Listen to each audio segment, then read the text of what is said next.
Wasta abdi Aida Sri Wahyuni ti kelas 11 IPS 1 bade mawakeun biantara bahasa Sunda tentang pentingna ngalestarikeun kabudayaan bahasa Sunda. Assalamualaikum warahmatullahi wabarakatuh. Puji sinareng syukur ti payun mangga urang dihaturkeun ka hadirat Allah Subhanahu wa taala anu parantos maparin nikmat ka urang sadayana dugi katiasa urang ngariung dina tempat ieu ngajalin silaturahmi. Sholawat sareng salam mangga urang panjatkeun ka junjunan alam Nabi panutan anu tos masihan cahya keimanan ka para umatna, nyaeta Nabi urang sadayana Nabi Muhammad sallallahu alaihi wasallam. Para hadirin anu ku sim abdi dipihormat, dina kasempatan ieu sim abdi bade ngadugikeun hiji pidato anu biantarana nu judulna pentingna ngalestarikeun budaya bahasa Sunda di kalangan remaja atawa budak ngora di Jawa Barat. Nanging sateu acana sim abdi ngadugikeun ieu biantara, sim abdi bade nganuhunkeun heula hapunten bilih engke aya cariosan ti sim abdi anu mungkin kirang saluyu sareng harepan urang sadayana.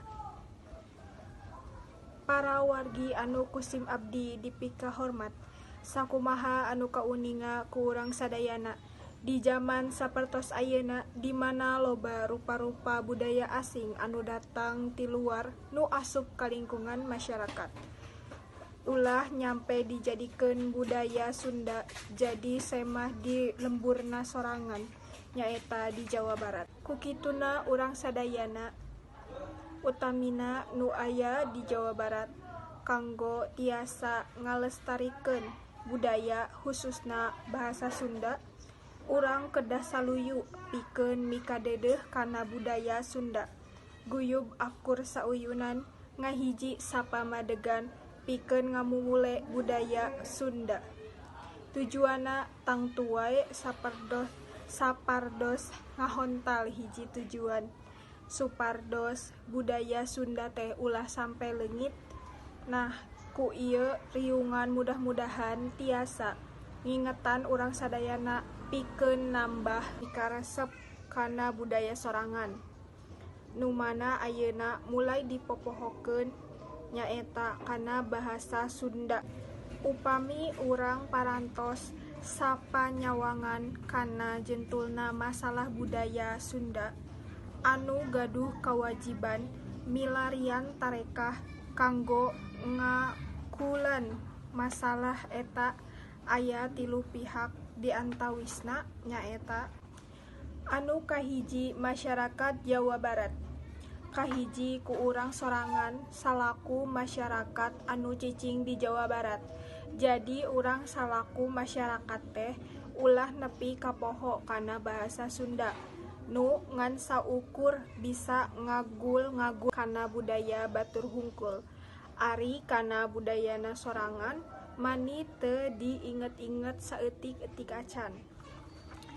Urang sadayana kedah ngarobah pandangan anu ngarasa era lamun nyarita ku bahasa Sunda, nganggep dirina maju jeung modern lamun nyarita make bahasa deungeun, nepi ka loba kolot anu henteu ngarasa perlu ngajarkeun bahasa Sunda ka turunanna.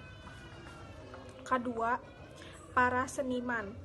Kitu oge ka para seniman anu ngagaduhan kagungan dina widang seni Sunda, kedahna gaduh kawajiban kanggo ngawanohkeun budaya Sunda ka para penontonna. Anu katilu, pemerintah Jawa Barat. Pamarentah anu ngagaduhan kakawasaan kedah ngarojong kana rupa-rupi kagiatan anu aya patalina sareng budaya Sunda, boh secara material oge secara moral. Janten eta pandangan teh kacida pisan salahna tur kudu dilempengkeun ku para seniman, pamarentah, tur masyarakat urang Sunda sorangan. Para hadirin hormaten SIM abdi, mugia basa jeung budaya Sunda titinggal karuhun urang teh tiasa sirungan deui tandang mangkalang ngigelan zaman. Rupina sakitu nu kapisanggem, nedah hapunten kasadayana bilih dina cariosan SIM abdi anu nembe didugikeun seueur kakiranganana. Wassalamualaikum warahmatullahi wabarakatuh.